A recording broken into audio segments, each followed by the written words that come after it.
becomes a process where they're interviewing you, guess who just lost the power over the conversation? You guys need to hold your power. And let's see, what else can I tell you guys about interviewing? Why don't we move on to the houses? Do you guys want to know how you find the houses so that you don't ever have to see them and you don't have to be in the area? Sure. So you're going to find the hot zip codes and hot properties. And you're going to do this through the MLS with your agent. Your agent, and you're going to love this, is actually going to go through the MLS for the last 90 days, do a reverse search, and find where all cash properties, all cash transactions took place. So you can, every MLS is different. You can narrow it down by map. You can do a map search. You can do a zip code search. And then you just type in all cash transaction in the place. And it'll come up and it'll give you a list. Make sure it's the last 90 days. And you're going to want to do this every month because the market changes. And you guys are going to want to follow it when it's changing. So let's say you pull one zip code, and in that zip code there were 200 sales, and 20 were all cash. That's not very good, is it? Not really. So then you pull the next zip code, and now this is the next zip code. There were 160 all cash transactions, and 30 were all cash. So those numbers are a little better. And then you pull up another zip code, and there were only 80 transactions, but 70 were all cash. Where do you think you buy? Yeah, that's where you buy. Do you know what you buy? You buy whatever they bought. It's on the MLS. So what sold? How many bedrooms was it? How many bathrooms was it? What was the square foot, and what was the price point? No, you guys don't have to personally do this. Your agent does this. All the information's in the MLS for you. This is why you can do it completely remotely. Is that also how you find your cash buyers? Maybe one of the ways. Okay. I find cash buyers a bunch of different ways. Okay. So I'm going to share with you a bunch of different ways Okay. so that you can do all of them. We don't want to limit ourselves, right? Do you guys? This is all in the book, is it? Everything is in my book. It's I've created it's over 200 pages in my book, and I actually created an agent training manual so that you can hand it to your agent, and I'm literally training your agent on how to do this. And I created videos and audios that you go, here agent, this is what you do. Great. It helps. Would you guys be okay if I was training your agents for you? Okay. So do you guys like this stuff so far? Yeah. Have you heard anybody talking about anything like No. this so far? No. Nobody does it but me. It's good, isn't it? Yeah. Okay. Sorry, too soon. Okay, so this is why it's really important you guys can do this anywhere in the country, because in some parts of the country, those cash buyers, those cash transactions are going to be condos on the beach.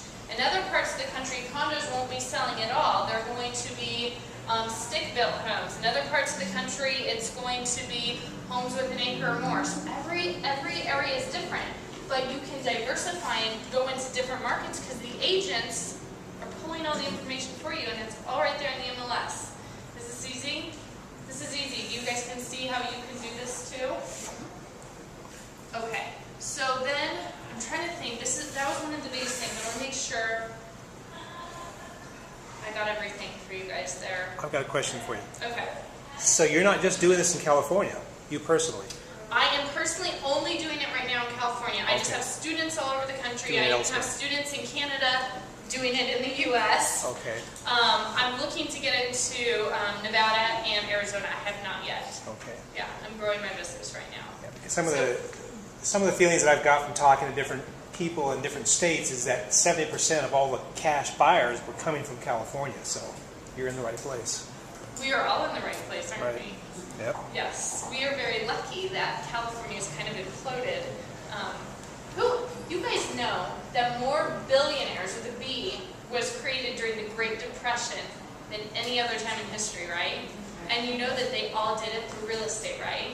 So you guys are just like me, and I'm freaking out, and I hope you're freaking out too, that this is like the best opportunity of a lifetime to make money and get ahead is through real estate right now. Okay, so we all know how to find where the cash buyers are buying and figure out how to do that, right? Are you guys cool with that? Okay, so then the next thing is securing the deal, and this is really huge, and we'll talk about, so the first is writing offers. I hate that I have to put this in here, but I've had so many people, they just get stuck. Their agent will bring them a deal, and they're like, I'm just not sure I should write an offer. Okay, so I want to share with you guys something really special. Who in here has not written up any offers on real estate ever before? Okay. Who in here would say that they're an expert at real estate contracts? So everybody else is kind of just like, they're not exactly sure it's just a contract, right? Well, I'm an expert at contracts. And I explain, and you guys are here in California, so I'm an expert at here. California's contracts are more complicated than any of the other contracts in the United States. Do you guys understand that? Yeah. Now, these banks that are getting these offers, they don't work with just California, they're working with all 50 states. So when people are writing up offers, here I'm going to go through these so you guys can see them all. When people write up offers, they're writing up offers and then they're checking, I went too far.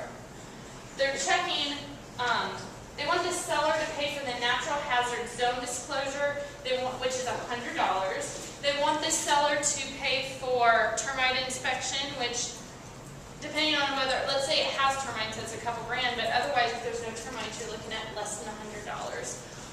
They're looking at possible transfer taxes and fees in the city or in the county. So pretend you're the bank deciding on 10 offers that came in on a property, who am I going to work with?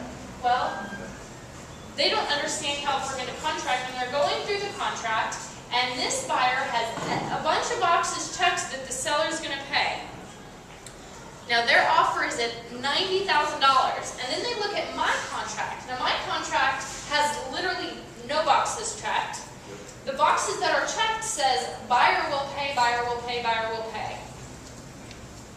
Buyer closes with all cash with no contingencies, no inspections, and has seen and walked through the property.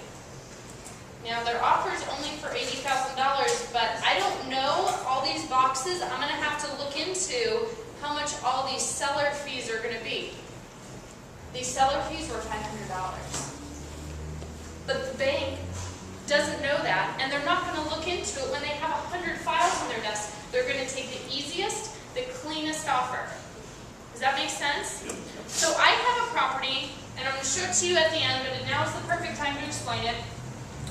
I'm trying to remember the numbers. I think it was, I got it approved from the bank for $62,000. I called up one of my cash buyers and I said, I have blah, blah, blah. I don't remember the street name. I've actually never seen the property. I blah, blah, blah. It's a 3-bedroom, 1-bathroom, probably around 1,200 square feet because that's what I buy, okay? I know what I buy. I might not see them, but I know what I buy. And on blah, blah, blah street for $65,000. So I have it secured with the bank for $62,000. You can have it for $65,000. Are you interested? And he goes, how the heck did you do that? What do you mean? He goes, I offered the bank $70,000. And if you're offering it to me for $65,000, I know you've paid less than that. How the heck do you get an all-cash offer except for less than me? And I go, that's what I do. That's what I do. Now, do you guys think he was really happy? Because I just saved him $5 grand. That his agent couldn't even save him. Now, do you think he's going to be going to his agent going, hey, can you get me another deal? Can you get me another deal? Or is he calling me going, Lindsay, can you please get me another deal? Lindsay's special. Can you guys do this special thing too? Yeah. Pretty easy when you have an agent special for you, right? Okay, so you guys write up clean offers. I actually, I give you guys an entire sheet of paper, and I have videos that walk you through how to write up a clean offer, where to leave it blank, and I show it to you on how exactly I do it so you guys can duplicate it. Now, people in other states have to pretty much translate my contract to their contract, but you guys are here in California, so you could literally give it to your listing agent and say, just duplicate this. Is that helpful? Very. Just making sure. We have a smart group here today. Okay, so what else do we have? The highest and best. I want to talk really quick about that because that gets into what we're talking about a little bit with you. Why would we write it up for over list price? So we talked about the Excel spreadsheet. I'm going to show you guys that and you're going to love it. But in these investor-friendly neighborhoods, because that's exactly what they are, you're looking at 10 offers, sometimes 20 offers. I've even seen neighborhoods where you're competing with 40 offers on a property. When I was an agent, I had a 95% success rate of getting my offers accepted all the time. Other agents would come to me and go, are you writing an offer on blah, blah, blah? And I would say, yeah. And then say, I'm not putting one in then. Because I almost always got it accepted. And I explained why, because it's really about writing up a clean offer. Another reason is about how to build a relationship so that the listing agent will take your offer over anybody else's. And this, we can't get into a ton of it right here. It's more in the training. But I want you guys to think for a second. If you're a listing agent and the bank tells you, I want you to pick the best offer and submit the best offer. You have 10 offers in front of you. Now, most of them are all faxed in or emailed in. But this one, Lindsey Jean called and was really sweet and funny and said something sarcastic or related to you about the weather or your dog or your kid. And then said, please let me know, I have an all-cash buyer on this property. They're really excited. They love the property. They have all cash. They can close quickly. We have no inspections, no appraisals, no contingencies. I've worked with them a ton of times. This will be the easiest transaction you ever do, and you're going to want to work with us again and again and again and again. Now I'm going to call back the next day and pretty much say the same thing. I'm like, I know I'm really sorry to bug you again, but my cash buyer's like freaking out. They have to have that property and they just want to close it. Like they want to close it like yesterday. I mean, can we just get this done? I want to get paid. I know you want to get paid. What am I doing? I'm leaving a very strong mark in their brain about getting paid and about making it easy. So now they're looking at these 10 offers that have been faxed or emailed in, and then they go, Lindsey was really nice. She said, let me know what you need. We're here to work through an easy transaction, and if you need anything from me, I'll get it to you right away. She was really nice on the phone. She was really great to talk to. Yeah, we're going to go with this. Do you think that makes a huge impression in getting your deals accepted? Huge. So there's so many different techniques that go involved with how you get yours accepted. So, hold on, I got off track a little bit. The highest and best. So, for the highest and best, I like everything to be easy. Do you guys like easy also? Yeah. So what if you submitted an offer to the bank and they countered and you knew right away you don't even look at it because you've already submitted your highest and best? Would that make it really easy? You're not stuck in going, oh, well, let me calculate, let me see how high I can go, right? What's also awesome is this calculator your agent plugs into. You're not having to do the work. Your agent's plugging the numbers in, and it tells her what she needs to offer him or her, what they need to offer on the property. They write up the offers, they submit it. You're not even involved. Does that work? When the bank comes back and says, if the bank doesn't, first of all, when you submit your highest and best, do you think you might be higher than other people that are trying to squeak by with a couple $1,000s less? So now you get a property because you offered a couple $1,000s more. Is it worth it? And then let's say, for example, the bank comes back and they're countering, and they want more money. And your agent automatically just responds back with, no, thank you. You're never contacted, you're never notified, because your agent's working on 30 other deals. Do you see how this can be really easy? You have 30 deals in the pipeline, you submit your highest and best, you're not actually